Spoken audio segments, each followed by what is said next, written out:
came here for the funeral tomorrow. We went over to Blair House. I went over with First Lady, met the Carter family. They were lovely. They were really very sad, but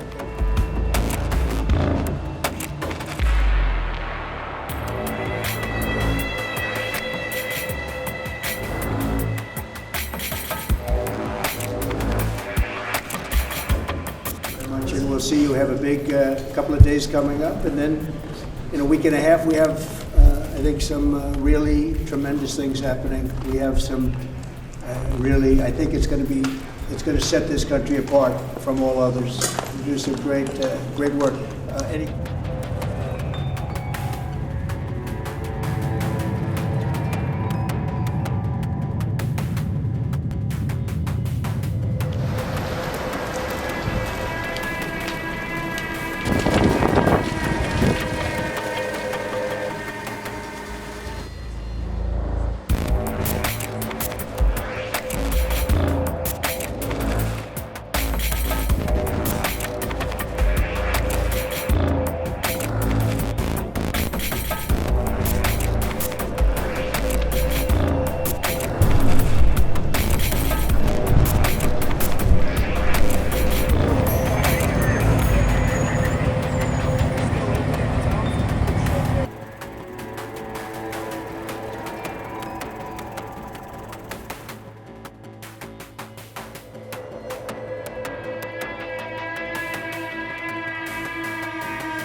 Don't miss out. Log on to oneindia.com for more updates.